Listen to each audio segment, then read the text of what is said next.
Hello everyone. Today we are diving into the history and evolution of the Earth series, a set of real-time strategy, RTS, games that started with Earth 2140. These games were created by the Polish studio Reality Pump Studios and published by the German company Topware Interactive. In this material, we'll take a closer look at how the series evolved and changed over the years, examining innovative gameplay mechanics and shifts in visual presentation. But let's start from the beginning.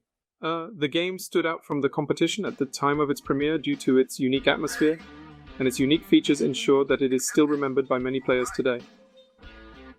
Earth 2140 takes us to the future, precisely to the year 2140, from which it takes its title. The world we know no longer exists, and the Earth's natural resources are almost exhausted. Two dominant factions, United Civilized States, UCS, and Eurasian Dynasty, ED, are waging a fierce war for the remaining resources. UCS is a faction controlled by computers and based on robot technology, while ED is a faction that has chosen more traditional methods of warfare, based on human soldiers and fuel-powered vehicles. Gameplay in Earth 2140 is based on typical RTS mechanics: resource gathering, building power plants to provide power, and expanding your base, producing units and leading them into battle. You'll also find an extensive research system here, which allows you to tailor your strategy to your style of play. It's also worth mentioning the atmospheric soundtrack and pretty decent graphics for the time, which, although somewhat outdated now, can still fascinate the player. Unfortunately, the game has its flaws. The interface may seem complicated for new players, and the AI often seems clumsy. For example, when choosing routes for units, enemy AI also leaves a lot to be desired, and the whole thing feels like a very archaic production. In 2012, an HD version of Earth 2140 was released, which improved the game's resolution, making it more adaptable to modern displays. Despite these improvements, however, the game's visuals still reflect its age. Earth 2140 also offered additional content in the form of two mission packs: Mission Pack 1 and Mission Pack 2. They were released in 1998 and 1999 respectively, and added new missions for both UCS and ED factions, expanding the game universe and presenting new challenges to the players. Each of the packs introduced new maps and scenarios, placing players in diverse situations requiring tactical proficiency and strategic thinking. The mission packs were well received, offering a significant amount of additional content and gameplay time, especially in the intros. You can feel the vibe of the 90s and very early 2000s. Listen for yourself. Attack.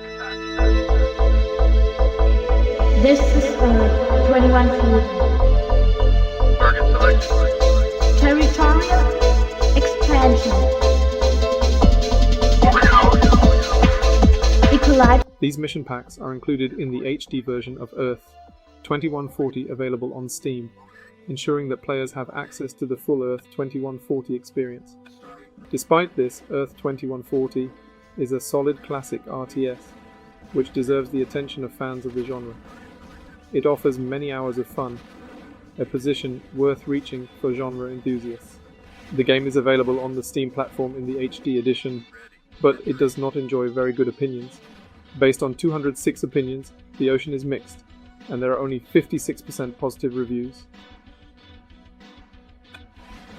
Continuing our exploration of the Earth RTS series, we now delve into Earth 2150, Escape from the Blue Planet, created by the Polish studio Reality Pump Studios and published by the German company Topware Interactive in 2000.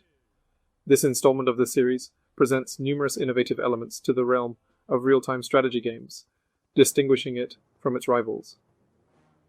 As the title indicates, the game takes place in the year 2150. Due to a devastating war between the United Civilized States, UCS, and the Eurasian Dynasty, ED, Earth has been severely damaged and its orbit has changed such that collision with the Sun is inevitable. Both factions, along with a new faction, the Lunar Corporation, are trying to gather enough resources to build spaceships and evacuate as many people as possible to Mars. The gameplay mechanics in Earth 2150 inches are similar to those in the previous installment, but with some significant improvements. The game introduces three differentiated factions, each with its own set of units, buildings, and special abilities. Additionally, Earth 2150 inches introduces a full 3D environment, allowing for terrain manipulation, attacks from different directions, and more freedom in tactical planning. An additional element is the technological research system, which is much more extensive than in the previous installment.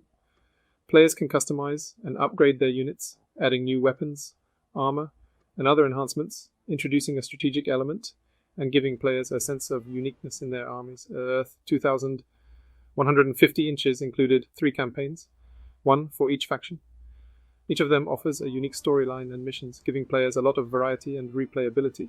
Despite its merits, Earth 2,150 inches is not without flaws. The game's complexity can be overwhelming for new players, and some aspects of the interface are unintuitive. Despite this, Earth 2,150 inches remains a solid RTS, deserving of attention from genre fans.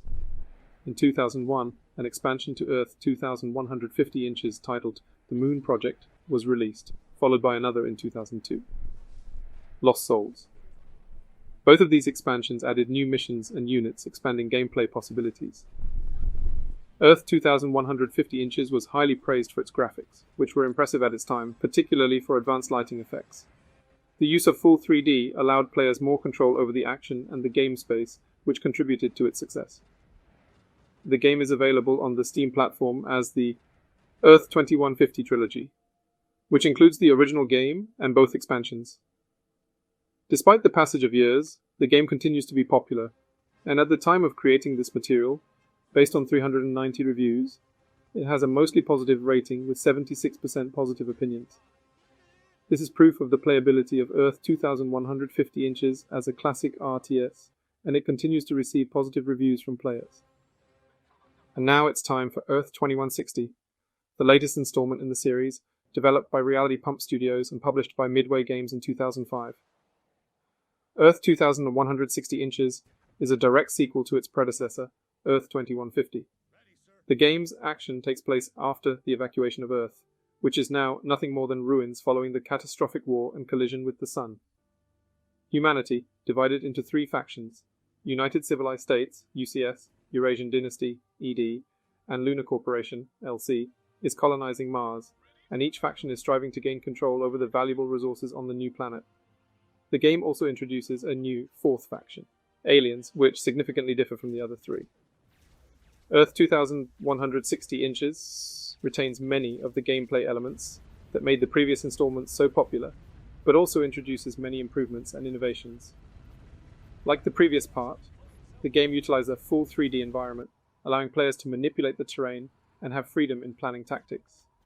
The technological research system has been further expanded, allowing players to customize and improve their units. The process of creating your units, as before, provides a lot of fun. The game also introduces several new mechanics. The most important of these is the base building system, which allows for greater flexibility in planning and expanding your center. Additionally, Earth 2,160 inches introduces a micromanagement system, enabling players to control individual units and enhancements. The game's campaign is extensive and offers 4 different storylines, 1 for each faction. Each of them offers unique missions and objectives, providing players with a lot of variety and replayability. Like previous installments in the series, Earth 2,160 inches has its shortcomings. Some elements of the user interface may be unintuitive, and the management system can be hard for new players to master. Some elements are often pointed out as underdeveloped, and the game is said to lack flair. However, despite these issues, Earth 2,160 inches is an ambitious and innovative RTS that offers a unique experience for players. The game, Earth 2,160 inches, is available on the Steam platform. At the time of writing this material, based on 658 reviews, it has a mixed overall rating with 69% positive opinions. Despite its merits, some aspects of the game have been criticized by players. Despite its flaws, Earth 2,160 inches attracts players with its innovation and an interesting storyline. With that, we conclude our overview of the Earth series. Thank you for watching the video. If you enjoyed this video, I would truly appreciate if you could subscribe to the channel and give this video a thumbs up. Your support provides me with the motivation to create new content. If you have any questions or suggestions about other games that I should cover in the future, feel free to write them in the comments below. Once again, thank you for your time, and I look forward to seeing you in the next video. Goodbye.